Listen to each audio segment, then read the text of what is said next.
আসসালামু আলাইকুম everyone, welcome to my channel Sumana creations. আজকে এই পাঞ্জাবিটা করব। এর জন্য আমি প্রথমে সাদা বেসের জন্য রং তৈরি করে নিয়েছি। এখানে দেখতেই পাচ্ছেন এই রংটা কিন্তু সাদা বেসটা শক্ত হবে না, সফটই থাকবে। এছাড়া দেখতেই পাচ্ছেন যে একদম বেশি ঘন কিন্তু না, একদম হালকাভাবে রংটা দিচ্ছি। তো এভাবেই আপনারা বেস দিয়ে নেবেন। আপনাদের বেসের রংটা সুন্দরভাবে তৈরি করতে হবে, একদম হোয়াইট পেস্ট কিন্তু দিয়ে দেওয়া যাবে না। এছাড়া যদি রেডি সাদা রং হয় সেটাও আপনাদের মিক্সড করে সুন্দরভাবে তৈরি করতে হবে। এরপর দেখতেই পাচ্ছেন আমি এখন যখন সবুজ কালারটি ইউজ করছি কত সুন্দরভাবে বসে যাচ্ছে। সেমভাবে দেখা যাচ্ছে কালারটা কিন্তু অনেক বেশি ব্রাইট হচ্ছে। আমি যদি বেস ছাড়া করতাম সেক্ষেত্রে সবুজ রংটা এতটা বেশি ব্রাইট হতো না। হ্যান্ড পেইন্ট, ব্লক বাটিক, দেন ক্যানভাস, এই টাইপের সব কিছু, কাঠের গয়না, এসব কিন্তু আমার পেজে পেয়ে যাবেন। যারা ঢাকার বাইরে থাকেন তাদের অনেক বেশি উপকার হবে আশা করি। আমার পেজের নাম হচ্ছে গার্নিশ উইথ সুমনা। ডিসক্রিপশনে ফোন নাম্বার দেওয়া থাকবে, হোয়াটসঅ্যাপে বা কল করেও যোগাযোগ করতে পারবেন। পেজে কিন্তু ক্যাশ অন ডেলিভারি সিস্টেম আছে, হোম ডেলিভারিও আছে, তো আপনারা যোগাযোগ করবেন। এখন আমি দেখতেই পাচ্ছেন অ্যাম্বুসটা নিয়ে নিচ্ছি। এখানে 50 গ্রামের কৌটা, এটা দিয়ে আমি আরও কয়েকবার কাজ করেছি। তো এই কৌটা থেকে আমি অ্যাম্বুসটা নিয়ে নিলাম। অ্যাম্বুসের সাথে এখন আমি সাদা রেডি অ্যাক্রামিন, যেটা আমাদের পেজের গার্নিশ উইথ সুমনার, সেখান থেকেই নেওয়া। তো এটা ভালোভাবে আমি মিক্স করে নিচ্ছি। এখন অ্যাম্বুশ যদি আমি ঠিকভাবে না করতে পারি সেই ক্ষেত্রে দেখা যায়, আমি যদি না পারি সেক্ষেত্রে অ্যাম্বুশের দোষ হবে। এর জন্য অবশ্যই কয়েকবার ট্রাই করতে হবে, তাহলে দেখবেন ভালো একটা রেজাল্ট পাবেন।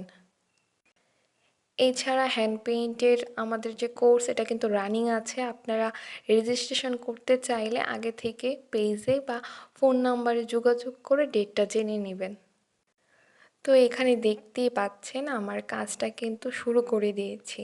তো অ্যাম্বুশের কাজ হয় কি, যদি আমি একটু বেশিক্ষণ সময় নিয়ে করি অ্যাম্বুশটা বাতাসে ঘন হয়ে যায়, তখন কাজ করতে খুব অসুবিধা হয়। এর জন্য আমি অ্যাম্বুশের কাজটা সম্পূর্ণ ভিডিও করতে পারিনি, কারণ আমার কাজটা একটু তাড়াতাড়ি আমি করেছি। অন্যান্য কাজের চেয়ে অ্যাম্বুশের কাজটা একটু বেশি মনোযোগ দিয়ে করতে হয় এবং ভালো একটা ফিনিশিং আনার চেষ্টা করবেন, তাহলে দেখবেন যে আয়রন করার পর ফুলটা বেশ সুন্দর লাগছে। তো এর জন্য আপনার কয়েকবার প্র্যাকটিস করতে হবে, প্রথমবারই যে আপনি পেরে ফেলবেন এরকম না। তো আমারও দেখা যায় এখন যদি আমি এইবার করলাম, এর পরের বার করলে আরেকটু বেটার হবে।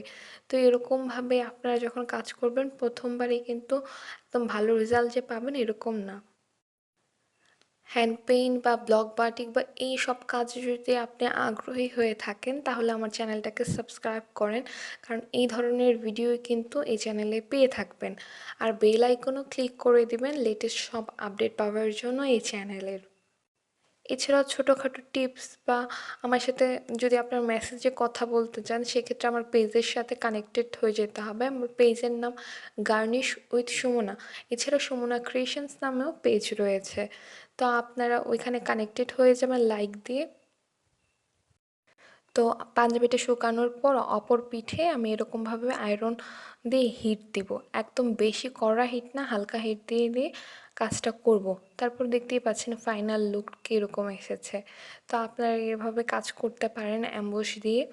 আর অ্যাম্বুশ করার পর কিন্তু আমরা ফ্যানের বাতাসে শুকাবো, রোদে দেওয়া প্রয়োজন নেই। চ্যানেলে নতুন হয়ে থাকলে সাবস্ক্রাইব করবেন। ভিডিওটা এখানেই শেষ করছি, সবাই ভালো থাকবেন, আল্লাহ হাফেজ।